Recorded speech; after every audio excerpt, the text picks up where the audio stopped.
Okay, great. We're live. Good evening, everyone. I'm Shivani, and I head operations and community at the Internet Freedom Foundation.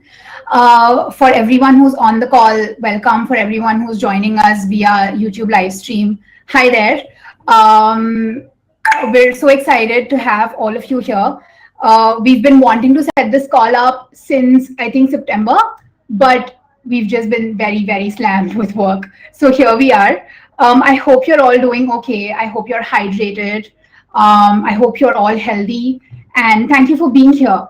I think today we have been speaking about what we want to talk about during this, during this quarterly call, and what are the things we want to focus on. And one of the things that we have been thinking about over the past few months since the pandemic happened is what resilience is and what it means to us individually as people, but also what it means to us as an organization.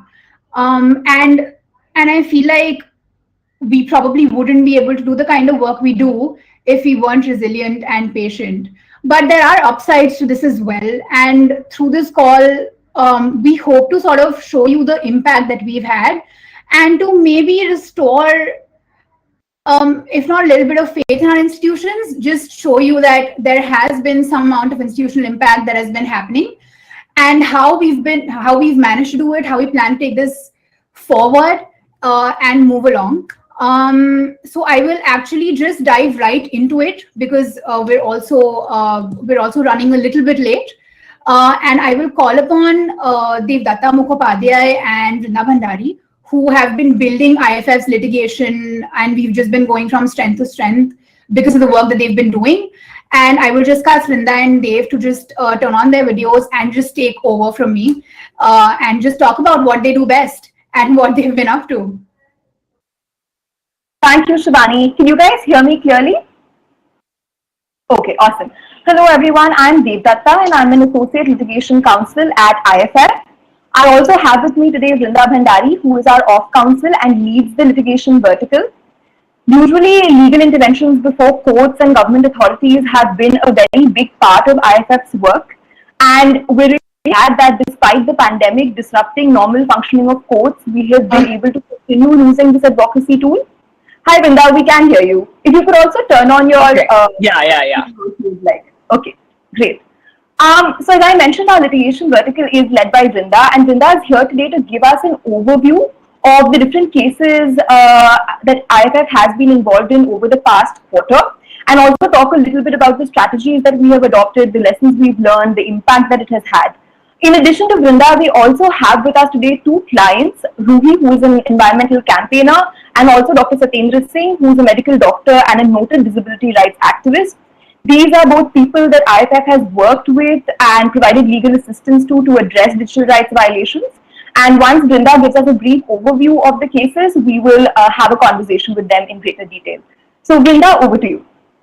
Yeah, hi. Lovely to see all of you here. So as Devdatta mentioned, we've kind of been building on our strategic litigation platform over the last quarter as well, building on the work that we've done over the last year. And so our network of pro bono lawyers and forums has increased, and that will come through in these 4 outcomes that I want to discuss. So first, in July, we helped young environmental activists fight against government censorship. Ruhi, who's also on this call and who'll be speaking, will also be able to provide a lot of detail on that.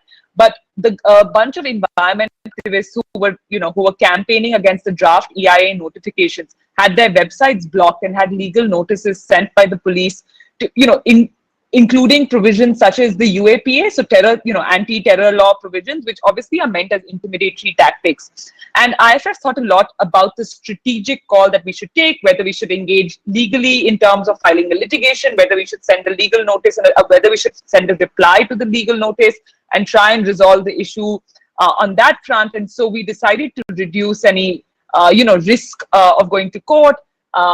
We actually decided to send a quite strongly worded reply to the legal notice sent by the police. And we were very lucky that we actually managed to have a small victory in that sense because the websites were unblocked. There are still some issues with that, which I think Ruhi will talk about. But this was another example of IFF going into this sphere of environmental rights and digital activism, something that we will be seeing more and more in the future, especially during the pandemic and in the aftermath, as a lot of our activism is moving online and a lot of the organizing is moving online.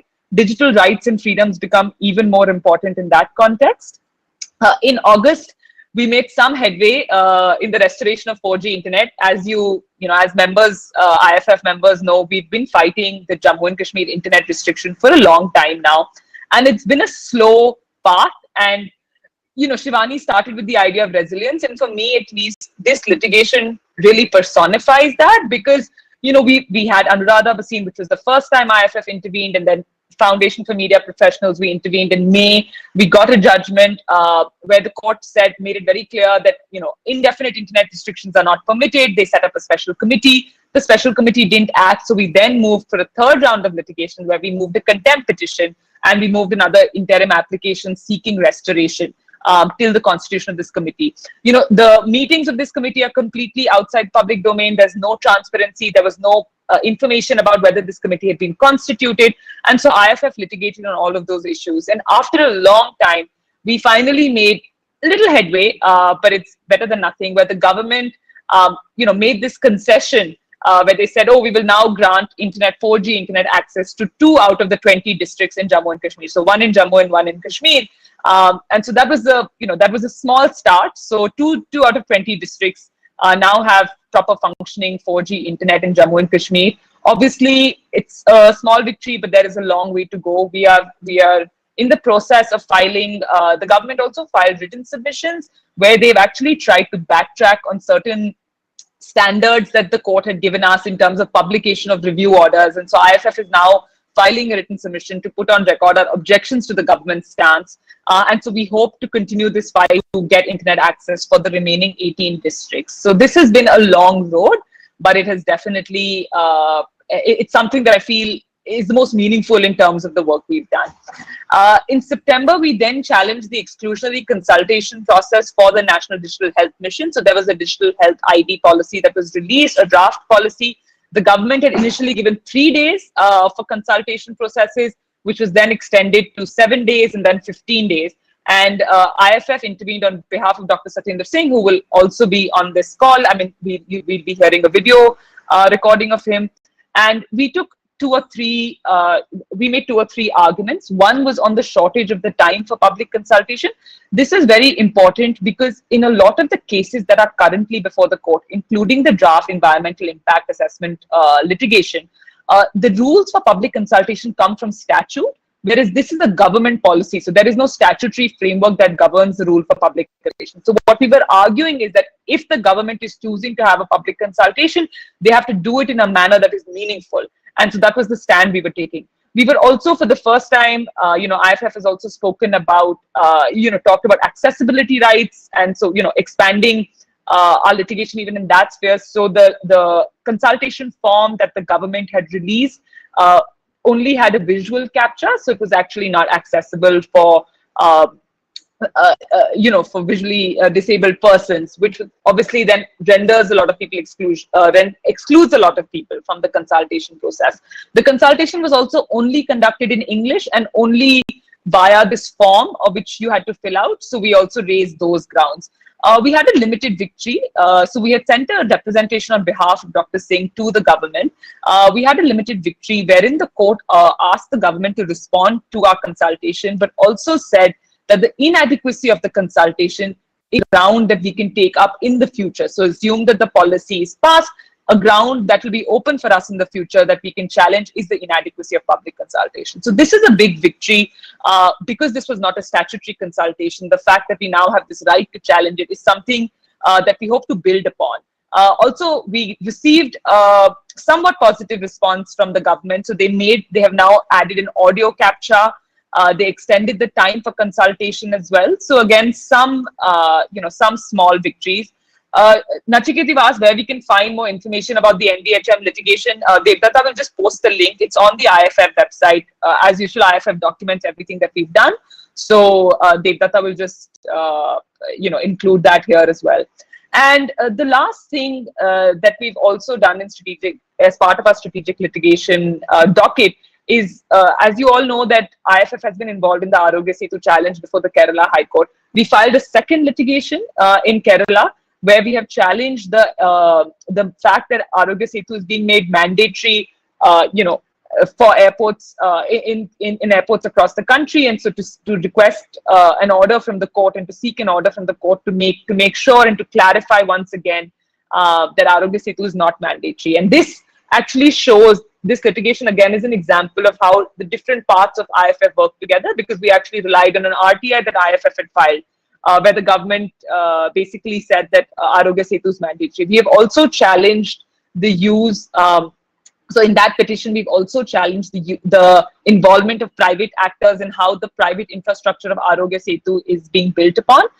Unfortunately, this petition has not moved as fast. So the single judge told us that we have to go before the division bench, and we are now currently awaiting a listing before the Kerala High Court. So another example of resilience, where in the path, to eventual success may be long, but we just persevere. So I just spoke, in fact, to the local council in Kerala before this call, and he has informed me that we are now awaiting a listing from the division bench. So this is a short summary of what we have done, in the last quarter. We've sort of been involved in Delhi, we've gone to Kerala, we've actually had new lawyers on board. So the NDHM litigation, we worked with Sanjana Srikumar, who was extremely helpful and gave us very valuable inputs on the litigation as well.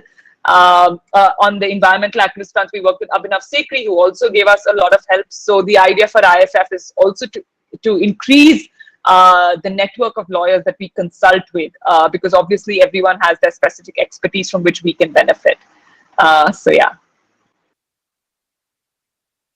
Thank you so much for that very comprehensive overview, Vrinda. And I think you really also helped a lot of our members understand the various legal considerations that go into like the petitions that we draft and the applications that we draft, and how we decide what stance to adopt and when to push a case, etc. So that was extremely helpful. Up next, we have with us Ruhi, who, as I mentioned, is an environmental campaigner and a member of Fridays for Future India and Let India Breathe. These are two environmental groups whose websites were blocked at the peak of the EIA consultation process because they were facilitating public participation in the consultation. And we're really happy to have you here with us, Ruhi. If you could maybe turn on your audio and video.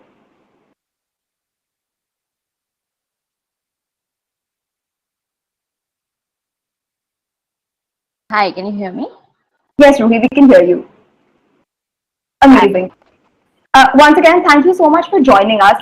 I was just wondering, Ruhi, if you could share with us some of your thoughts and experiences about what it was like being an environmental campaigner who was facing this kind of government censorship, and what experience did you and your other group members have when you found out that your website was blocked and that there was a legal notice from the Delhi police demanding blocking of the website?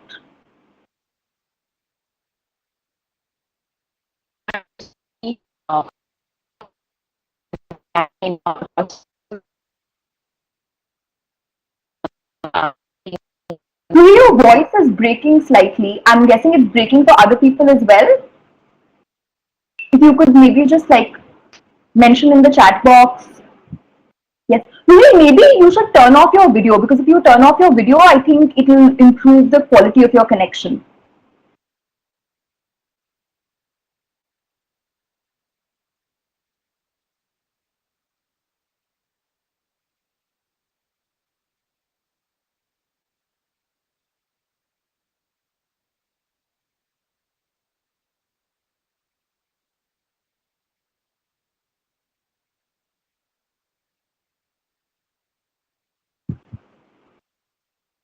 Shivani, do we still have Ruhi with us, or has she been disconnected?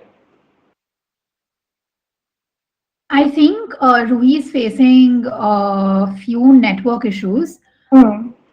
What we can do is, while we wait for her to come back, we can play the video. Yes, Dr. Satendra just talking about what he's done with us. All right, cool. So I think that's a very good idea. So we also have today a video recording by Dr. Satendra Singh, who's a medical doctor and a noted disability rights activist, that we worked with very closely on issues of health data privacy and also accessibility of online platforms for persons with disabilities in the context of the NDHM litigation and the consultation. So unfortunately, he couldn't be with us today real time because he had a clashing conference. But he has been kind enough to send across a video message that we'll be Well, good playing for evening, you now. everyone. My name is Dr. Satyendra Singh, and I am a medical doctor at University College of Medical Sciences and GTV Hospital in Delhi. To talk about how Internet Freedom Foundation helped me in filing a petition in the Honorable Delhi High Court. So, as you all know, that National Health Authority is an autonomous body which is separate from the Ministry of Health and Family Welfare, but it is being chaired by the Health Minister itself. Now, the primary goal of National Health Authority is twofold. The first thing is to implement the flagship Ayushman Bharat insurance scheme. And its second goal was declared on this Independence Day by the Honorable Prime Minister of India, when he said that the second goal of the National Health Authority would be to implement NDHM. Now, NDHM is National Digital Health Mission. So Prime Minister talked about having a digital ecosystem in India where you will be having a complete record of patient also. Patient data will be available to analyze for various different purposes. What those purposes were, that was not clear. The thing is that, is there a need for having this entire huge big data set of patient data currently in the absence of the data protection law? We already have a lot of data available. We have around 3 million CGHS data which is available with the government of India. We have national health surveys done by the Ministry of Health. We have the ECHS data set. We have the PSU's data sets. Even if you want to do a hit and trial, why can't you first pilot these things on these existing data sets? Why you are launching it on a entire mission mode on the entire country? Why don't you start it with these data sets which are already available and learn whether there are some problems or not? But they're not doing that. Secondly, they're talking about privacy by design, but there has been a few media reports which states that already when this draft policy was under stakeholder consultations, already they were collecting data from the union territories, and so many health IDs were created, which defies the whole purpose. That on one side you are proposing a draft policy for your feedback, and behind the back what you are doing is that you are gathering already data, which means that this whole entire exercise of seeking feedback consultation is a eyewash, because you're already going ahead with correcting the data. The thing which is very important is that already whenever there is a draft policy out in the public, it is 1 month is the minimum time which is given to gather stakeholder feedback, because we, the stakeholder, the data belongs to us, medical doctors, the patients, or the common citizens. We need to know about the nuances of that, and then we need to give them the input so that they can accordingly modify the draft policy. In this particular case, in the middle of a pandemic, still in certain various places, we are still undergoing unlock procedures, but still in this mayhem, in a international pandemic crisis situations, they have given only 2 weeks time for the consultations, and which was very troublesome, because people have absolutely no idea what is happening with them. Media on one side is showing you irrelevant things. Nobody's talking about the real issues. So thanks to the Internet Freedom Foundation, that they were the very first one to gather the whole, the background of this whole thing about what is happening. And through their repeated posts on their websites, they educated people also, and through their Twitter handle also, and Instagram handle also, they created a lot of awareness. And they saw my tweets also, because I was also tweeting on the same issue on this particular thing. And in August, I sent a representation to the Health Ministry that we need to extend this deadline to 1 month at least. Secondly, as I told you, that I'm also a disability rights activist. So when I saw the entire thing, it was only a PDF which was available on their website. Now, there are many visually impaired people in India. There are many deafblind people in India who cannot see, but with the help of technology, for example, screen readers, they can access whatever is available on the screen.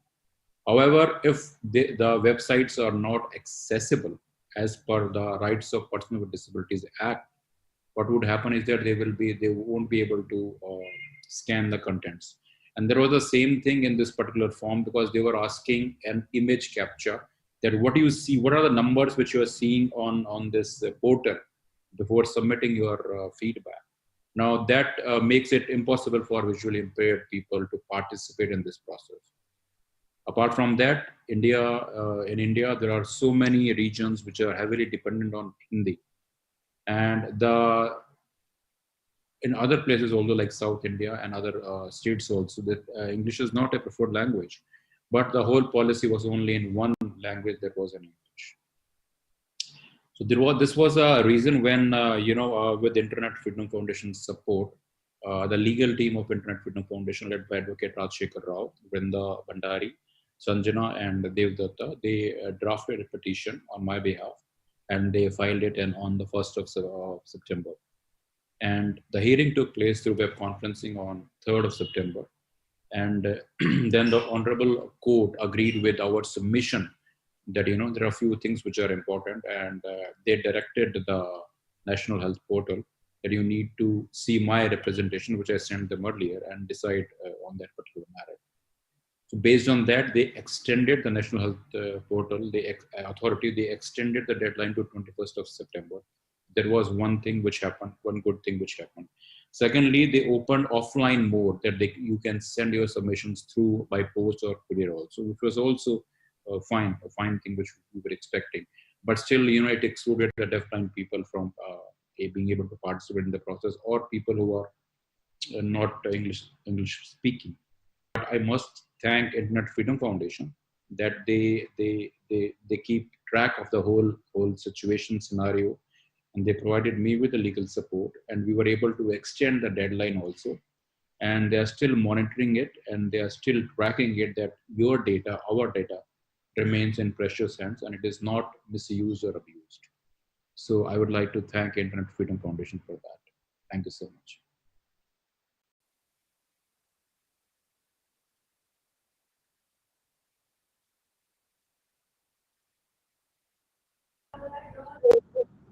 I hope Ruhi is back again, and hopefully Dev and Ruhi can get into it. Yes. Ruhi, could you maybe turn on your audio so we can just check if we can hear you clearly? Yeah, can you hear me? Hi, yes. Before I start with Ruhi, I just want to thank Dr. Satyendra Singh for making that video despite having a fairly busy week. And I just want to acknowledge that we as IFF lawyers have also learned so much from working with Dr. Satyendra Singh. As Brinda mentioned earlier, this case also led us to work on a lot of new issues like accessibility of online services for people with disabilities. And these are things that we had not really worked on before, and Dr. Singh really guided us and pointed us to the right laws and the right resources. So we're very, very helpful. We're very thankful to him for all that help and guidance. Up next, we have with us Ruhi, who has been able to join us now. Ruhi, I'll just repeat the question that I had asked you earlier. And this again ties back to something that we talked about, which is how digital activism has become so important, especially during the pandemic, because physical protests are just not really possible at the scale that they were before. So I was just wondering if you could share with us what it was like for you as an environmental campaigner to experience website blocking, especially when the EIA consultation process was at its peak.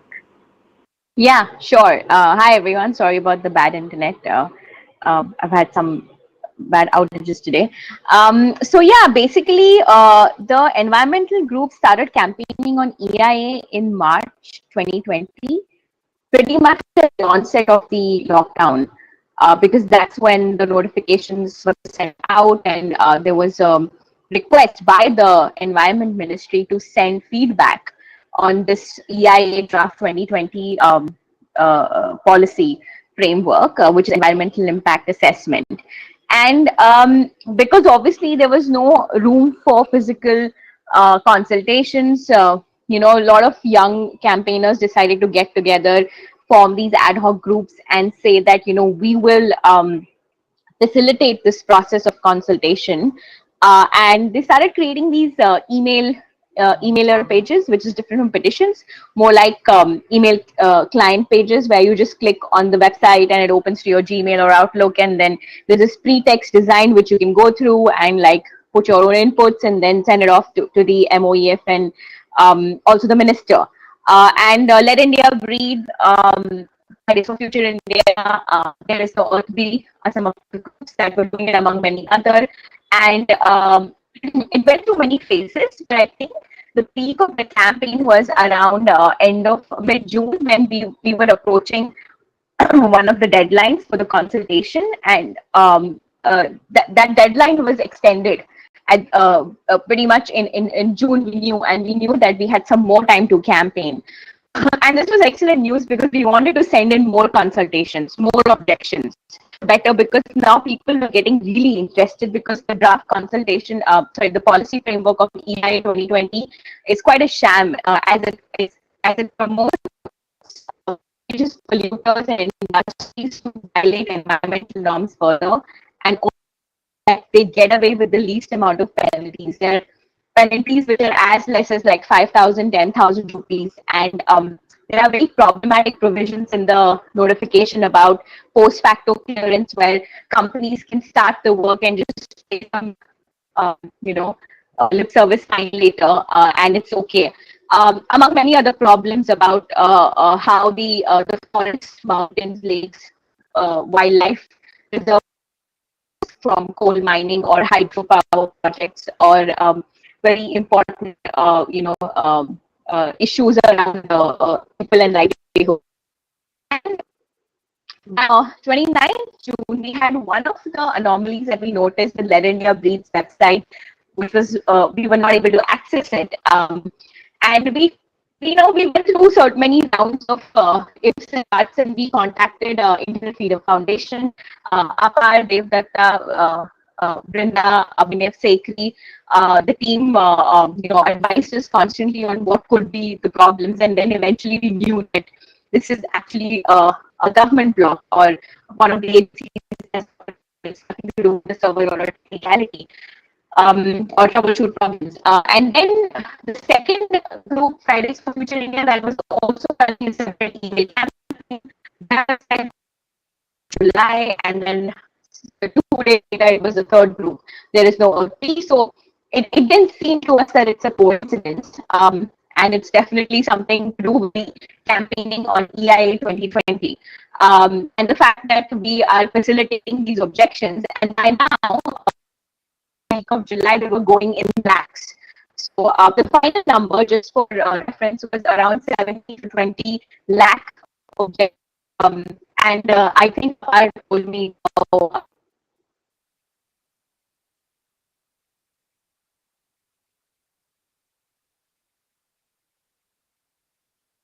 Folks, I think we may have lost Ruhi again. Let me. Oh yes, Ruhi is back. Great. Okay, sorry. Where out? I just.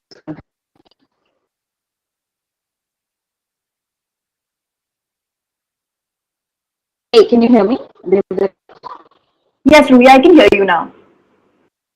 Okay, yeah. I was saying that we had objections on emails that went in, and it was probably the largest station on a digital platform.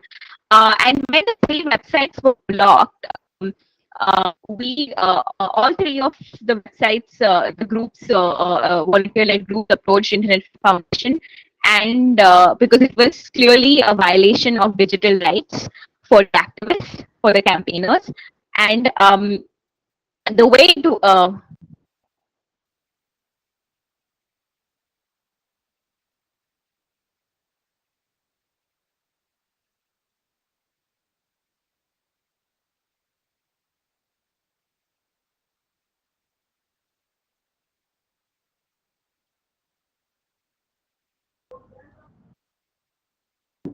Have we lost Ruhi again?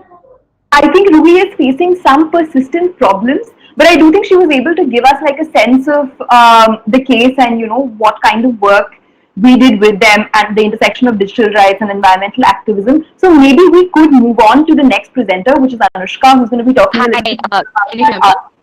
Oh, Ruhi, you're back. Yes. I'm so sorry. I'll just wrap up quickly before this goes off again. So, so essentially,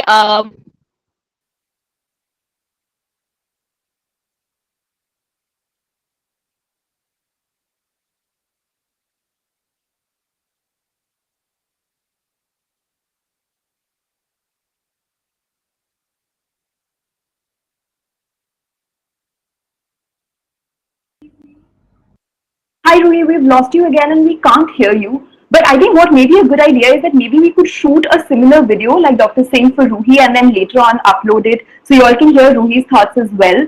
I'm cognizant that we are running short on time. So I'm going to request Anushka to step in now and we'll move on to the next section and she'll be talking a little bit more about our RTI and transparency vertical.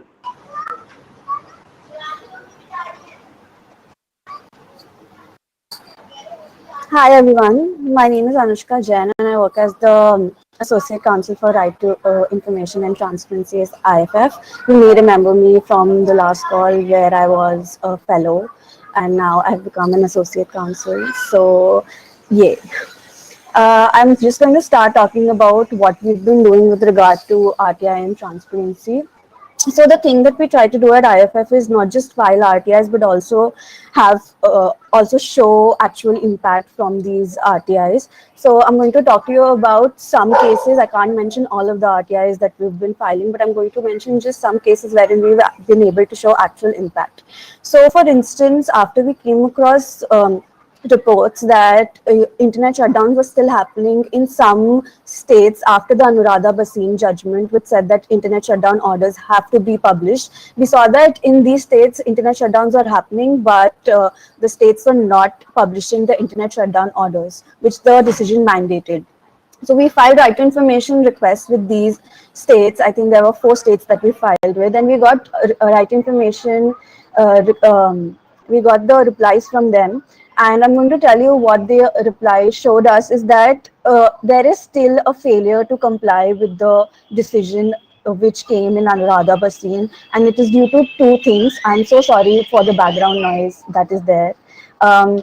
There are 2 things due to which we have been seeing that there is a failure to comply with the decision. First is willful disobedience, wherein the MP government has just said that they do that the department which is giving shutdown orders does not fall under the RTI Act, which they can do under Section 24 of the act.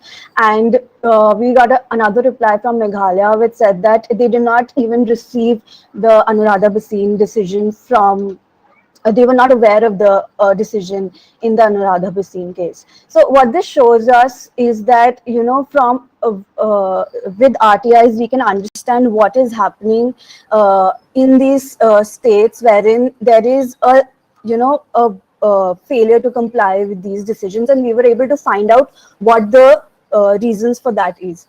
Another way in which we used RTIs is for getting transparency with regard to the Arogya Setu application, wherein there was a whole confusion of which ministry or government authority is actually getting the data from Arogya Setu, and we filed RTI requests with the Ministry of Health, Family and Welfare. We filed it with MIT, we filed it with NIC, and we filed it with Niti Aayog.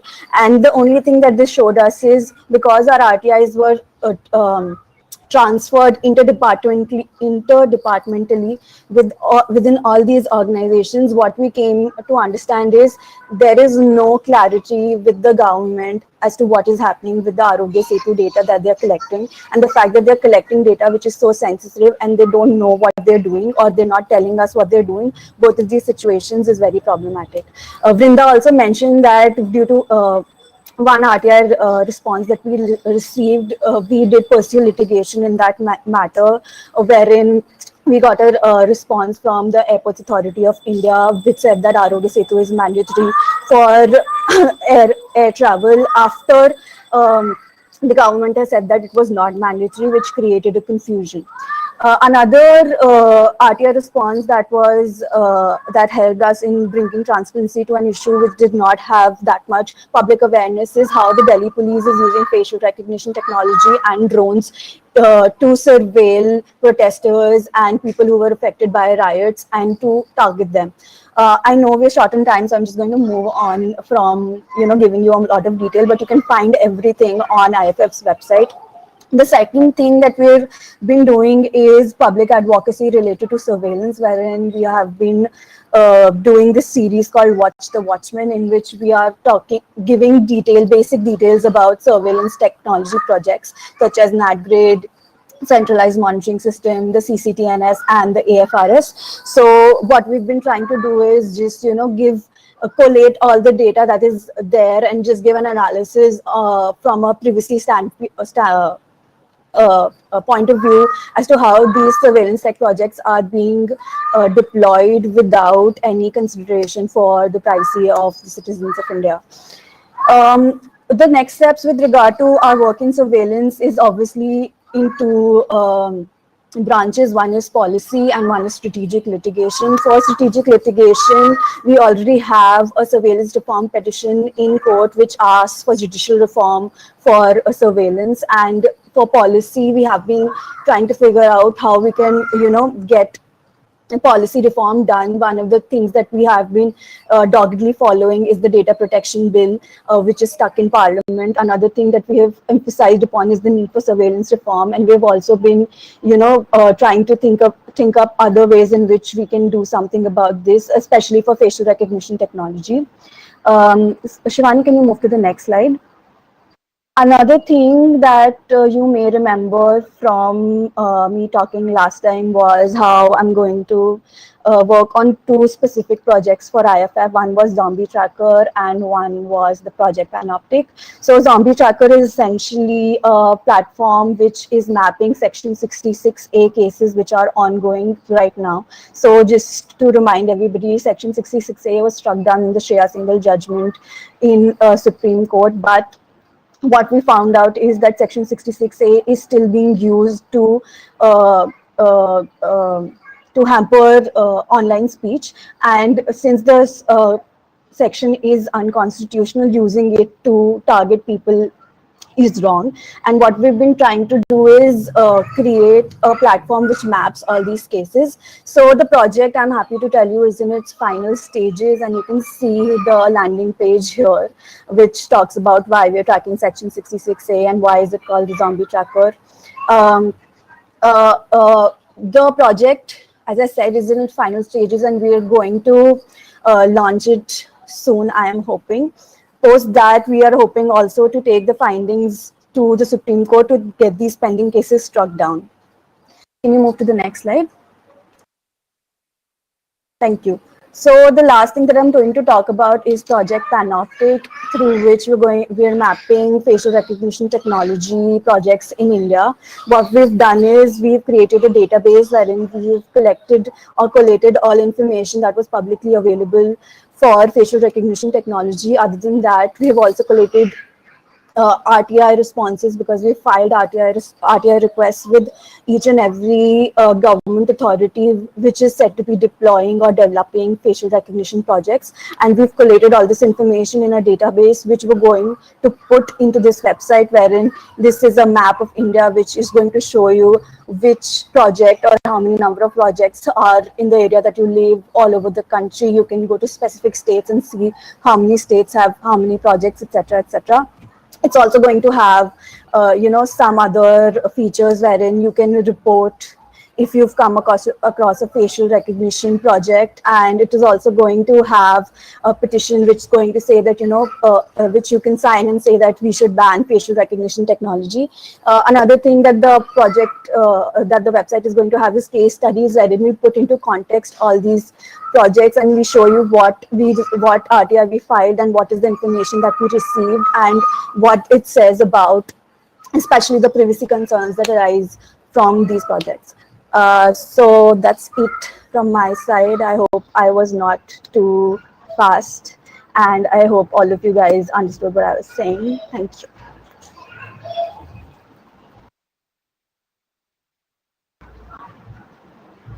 Thank you so much for that, Anushka. That was really insightful. And I think that's what I began the call by saying, that we've been thinking about resilience and what that means for us. And I think from whatever Vrinda has spoken about, Devdatta has spoken about, Ruhi when she came in, and even Anushka, I think all of this progress that we've made has been long term, over time. And I think that requires a level of patience and resilience. But I think since I joined IFF last October, one of the things that I have been amazed by And I think one of the things that hasn't required a lot of resilience has been our community, and how our community has just grown and expanded. And the support that honestly we've received throughout this pandemic, it has been very pleasantly surprising, of course. And we've also been working to do even better, because we don't stop. We've been doing digital events, and I think now we're now getting the hang of how to get them right. And I think one of the best ones that we did in the past quarter was Privacy Supreme, where we had speakers like Faye D'Souza, Ms. Mahua Moitra, Osama Manzar, Jayati Ghosh. And I think that lineup and the research received took us to the next level. Recently, we did another one called Why is Navika Reading My Text? And I think that was also pretty well received.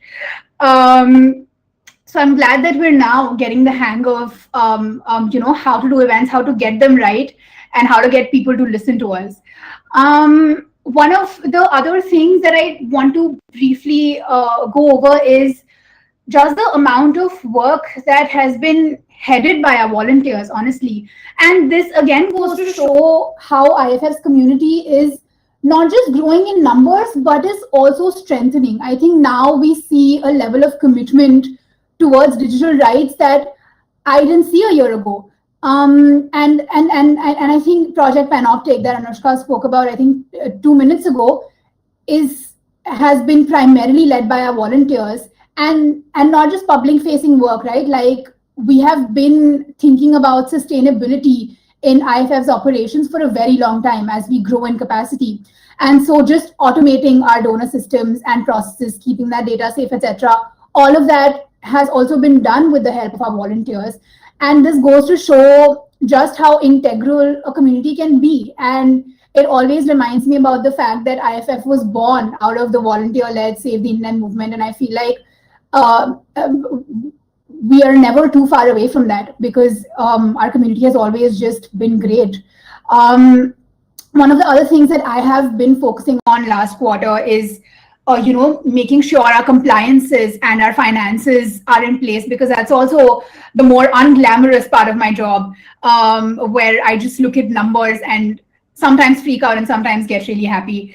I would like to end this though by coming back to our community and asking all of you to ask people to become members and help us expand our community and become even more sustainable in the future. I think organizational resilience has been important, and that is something that we want to grow. And so I would urge you guys to ask your friends and family to come become familiar with our work and donate to us. We're running short on time, and I will now hand over to Farkhanda Zahoor, who heads fundraising and communications for IFF. And yeah, FZ, please feel free to unmute yourself and take over.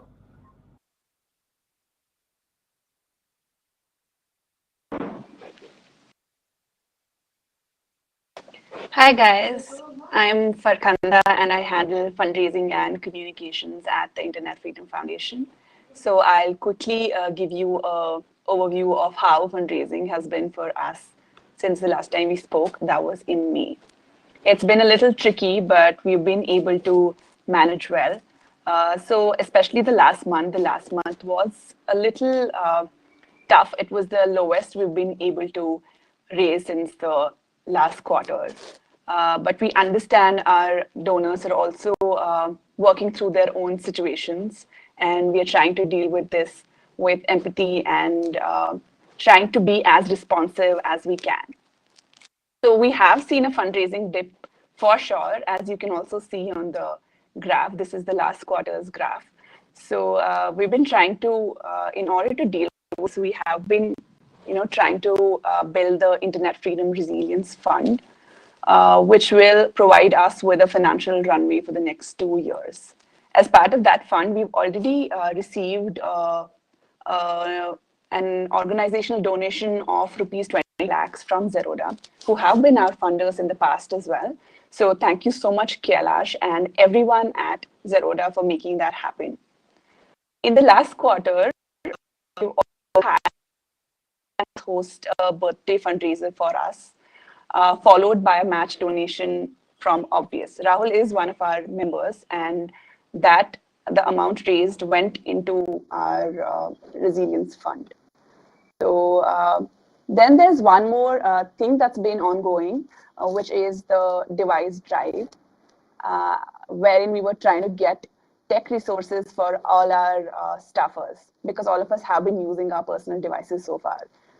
So we have been able to purchase 2 laptops and YubiKeys for everyone. We're still 4 laptops away from the target. So that's all the numbers.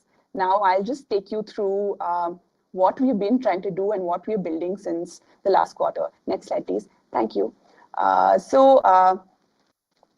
My core focus this past quarter has been automating the processes and upgrading the donation systems of IFF. We don't want to work off Excel sheets anymore, or have to make the ATGs manually anymore, because that's a lot of work and it takes a lot of effort. So we want to provide our donors with the highest degree of security, for which when it comes to their data. So we're building our donor management system with the help of ERP Next, which will help us keep our donor data encrypted and make our communication more prompt. So huge shout out to the folks at ERP Next and Frappe for helping us set this up. Thank you so much, Rishabh, Shivam, our trustee Karthik, and Anoop, especially Anoop, who have volunteered their time and making this happen. If I'm not wrong, IFF will be one of the first organizations in India to implement e-mandates and be able to fully automate the systems. I think it's incredible. It's incredibly important for us to reinvent our ways of work to create sustained impact. Hopefully, if everything goes as planned, we will be able to take recurring payments through net banking, debit cards from almost 30 different banks, and UPI AutoPay live this month itself. So once all of this is set up for us, I think we'll be able to focus on broader fundraising strategies, and that will give IFF enough to make more hires and expand its areas of work. Like we've seen, our strategic litigation is leading to so much positive impact that we need more time and resources to be put into it, for which we need to make more hires. And that's where we need your help. We need your help to get one of your friends or family members on board as IFF members, because recurring payments are it's the only way in which we can make our organization sustainable in the long run. So yeah, moving on to transparency reports. We're also working on the transparency reports, which will give our donors a clearer sense of where their donations are being used and how much impact it's being able to create. And we should be hopefully able to make this public by the end of this year. So I hope I've been able to give you a clear understanding of how fundraising has been for us, and what we are how we are trying to improvise and develop our model. We have, towards the end, I would end this with saying that we really need your help, and we need your help with getting more people on board for the membership program. And we also need your help with amplification of our social media posts. Our media platforms have seen a major growth in the last 6 months. Our community has grown so much. So yeah, also if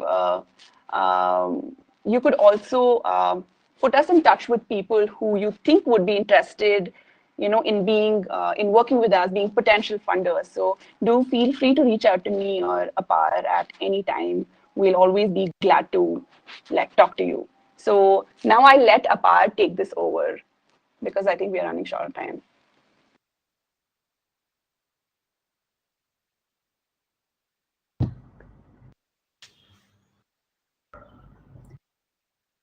so much for that, FZ. Yeah, I think you're right. We want to now talk about what lies ahead for IFF. What are we looking at? How ambitious are we being? And I think the best person to talk about that is Apar Gupta, our executive director. So Apar, yes, please do take over. Thank you, Shivani. Big shout out to all our members for being here today with us. Thank you so much. I'll just take about 3 or 4 minutes to deal with our vision for 2020 as we are still developing it with the Board of Trustees. I do see Raman is here, who's been a constant source of support for all of us. He guides us, he supports us, he volunteers large amounts of time. There are others as well, such as Karthik, such as Rachita, such as Arvind, who are continuing to support the work, give large amounts of their time. It's a very active board, and in all the activities, all our successes, they're a core integral part. But this also includes you. So first, we are trying to build a strategic plan. And in the non-profit world, a strategic plan essentially is the same as a business plan, which is there for private limited companies, in the way that we think about what is the social impact we need to have and how do we make it quantifiable. Working back from it, we then design what are the hires and how our budgeting process is done. And we want to build this with you, all the members which are there. The way to do this is that we have started an internal conversation amongst our staff and inviting inputs from them in a structured manner, which are then put towards conversation with the larger leadership of the Board of Trustees, but also then invites comments from you. The draft plan is put towards members, and we are doing this in an organizational way. We are trying it for the first time, and I don't think so non-profits in India have attempted this in the past. We hope to release the strategic plan next year on 2021 on Republic Day, given it's a significant point in time, and will hopefully drive that sense of resilience which Shivani talked about initially in the call. The second is we are exploring partnerships and providing support in the rapid response model that IFF has led with and has shown substantial results. Our ways of thinking about digital rights are that encryption is important, internet shutdowns are important, but it also means something very tangible when we get to work with labor groups, environmental groups, disability experts. So widening the domain of digital rights actually strengthens it. And this is what is often referred to as intersectionality. So intersectionality in our work as a digital rights organization helps grow it, helps strengthen it. And this does not only mean groups and collectives, it also means technologists with whom we keep engaging on a regular basis in all our interventions. The third and the final is to ensure the health of all people who are here.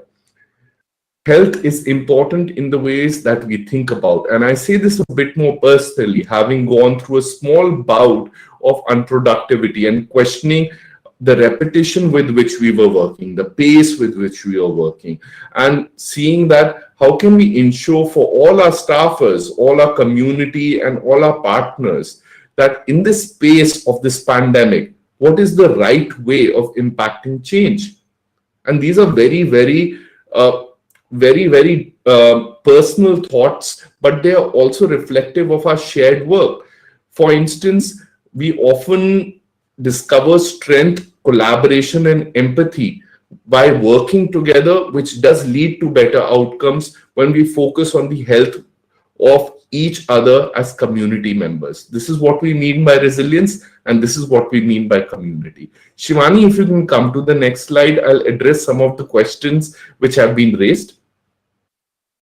So firstly, I'll read out these questions. Could privacy-specific benefits be made available to donors? Discounts on a trusted VPN like Proton VPN, or even a list of trusted tools donors can use? The thing here is that IFF has always had a traditional position of not endorsing products, but we will explore options of at least creating civic advocacy materials in which our donors, but also the larger public, can know how to safeguard themselves. Digital device security training is something me and Shivani have been having regular conversations about, and we'll explore it. And I do think so there will be further opportunities for providers of rights respecting technologies to in fact reach out to us, and please do reach out to us.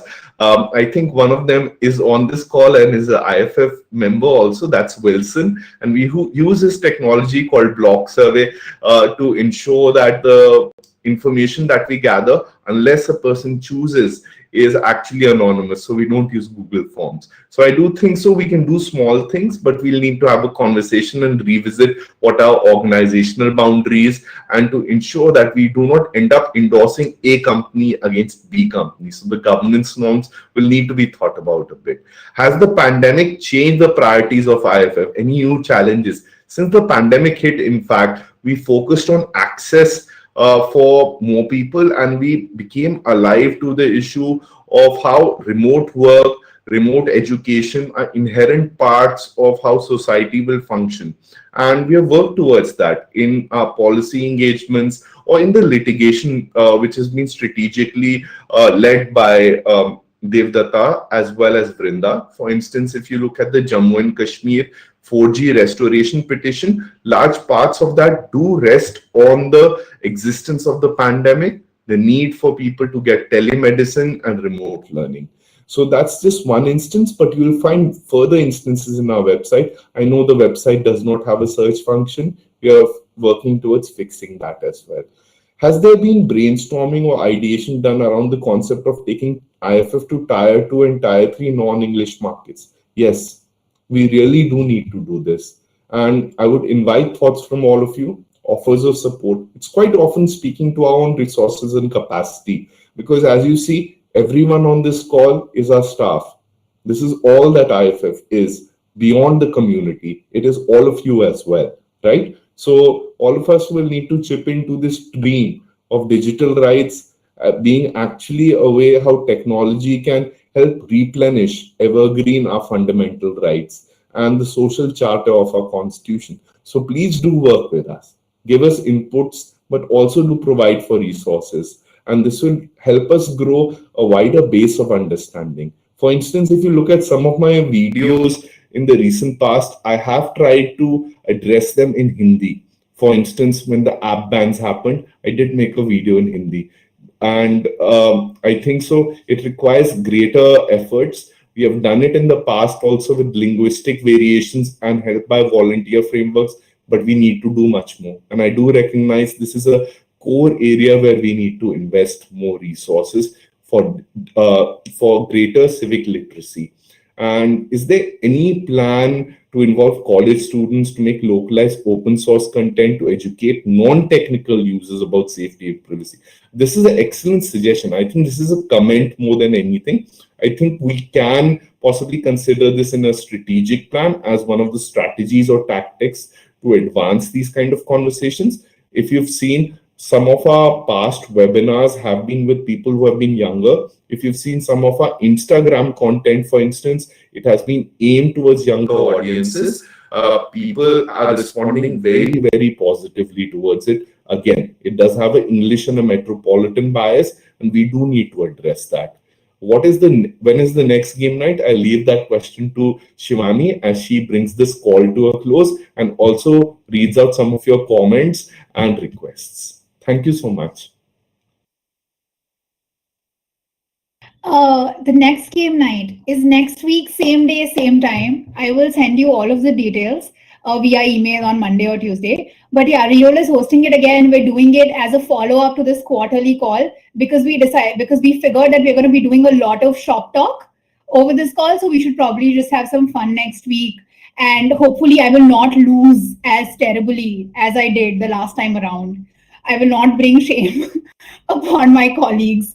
But I think, yes, I think this has addressed a lot of the bigger questions that we received. Some of the suggestions that we received are here on the next slides. I think they're all super important, but I would like to flag that sometimes internal capacities also plays an important role in terms of the kind of work we do and the kind of stuff we cannot do. We want to do a lot of things. Sometimes our morning calls just like spin out of control because we're just ideating. But again, you need to have people to be able to do that kind of work in full-time capacity when I talk about people, but we are actively working towards a lot of these ideas. And hopefully 2021 will see us grow, not just in the kind of work we do, but also in the kind of audiences we reach, in the kind of literacy work that we do. And I think we're out of time. It's 7:36. Thank you so much for joining us today. I wish we had the time for more of your questions, but we don't want to have you here beyond time. If you have any more comments or feedback for us, please write to us via email or just reach out to us. Our email IDs are just our first names at internetfreedom.in. And we would be happy to work with you and make IFF reach brighter heights.